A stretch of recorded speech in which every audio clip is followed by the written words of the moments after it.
মেয়ের আবদার পূরণ করতে যাইয়া মেয়ে বিরিয়ানি খাইতে চাইছে, এই জন্য এই 18 রমজানের ভিতরে আজকে প্রথম বিরিয়ানি রান্না করছি, মুরগি বিরিয়ানি, তাও আবার মানে চিকেন বিরিয়ানি।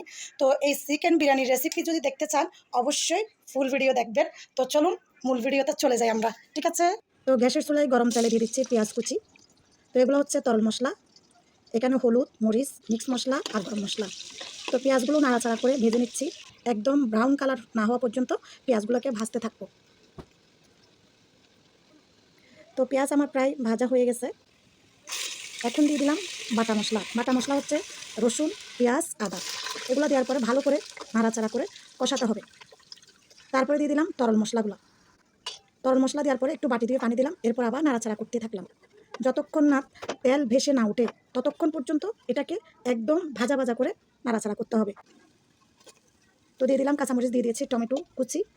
এগুলো দেওয়ার পরে আবারও ভালো করে নাড়াচাড়া করতে থাকবো যতক্ষণ পর্যন্ত টমেটো একদম গলে না যায়। ভাজা হয়ে গেছে। তো এর পর্যায়ে দিয়ে দিব আলু আর চিকেন। আগে থেকে ভেজে রাখা চিকেন আলু দিয়ে ভালো করে নাড়াচাড়া করব। সেখানে আমি আগে স্কিপ করে গেছি, একটু পানি দিয়েছি। তো এটাকে এখন ঢেকে জাল করব যতক্ষণ পর্যন্ত আলুটা সিদ্ধ না হয়। এই ফাঁকে জানিয়ে রাখি, আপনি কোথায় থেকে আমার ভিডিওটা দেখতেছেন অবশ্যই জানাবেন, আর ভিডিও কেমন লেগেছে কমেন্ট করে বলবেন, তাহলে আমি পরবর্তী ভিডিওতে আপনার কমেন্টের রিপ্লাইটা দিয়ে দিব। দয়া করে কেউ বাজে কমেন্ট করবেন না, যাতে আপনার কমেন্টটা দেখে অন্যজনের খারাপ লাগে। তো এই ফাঁকে আমি ঢাকনাটা উল্টিয়ে আলুগুলো আবারও নাড়াচাড়া করে দিচ্ছি, মুরগির মাংস এবং আলু, যাতে নিচে লেগে না যায়। তো এখন আমি অ্যাড করব ওই যে বিরিয়ানি মশলা। এটা আমি প্রথমে দিই নাই, এটা হচ্ছে মুরগির মাংস আলু কষানোর পরে কিন্তু আমি গরম মশলাটা দিয়ে দিলাম, আরেকটু পানি দিয়ে এটাকে আবারও নাড়াচাড়া করে দেব। তো আমার রেসিপি হচ্ছে সবসময় সিম্পল রান্নাবান্না, আপনারা জানেন, তেমন কোনো কঠিন রান্নাবান্না নাই। এখানে আমি কোনো এলাচ দারুচিনি কিছুই অ্যাড করি নি, যেহেতু বিরিয়ানি মশলার মধ্যে এগুলো থাকে। তো রান্নাবান্না হচ্ছে যার যার মন উপযোগী, এটা আমি সব ভিডিওতে বলি, যার যার ফ্যামিলি পছন্দ অনুযায়ী কিন্তু রান্নাবান্না। আমি আপনাকে কখনো আমার মতো করে শিখাইতে পারবো না। তো আমি এখানে চাল দিয়ে দিলাম, চাল দিয়ে আবারও নাড়াচাড়া করে দিব। তো এই পর্যায়ে হচ্ছে আমি ফুটন্ত গরম পানি অ্যাড করে দিব।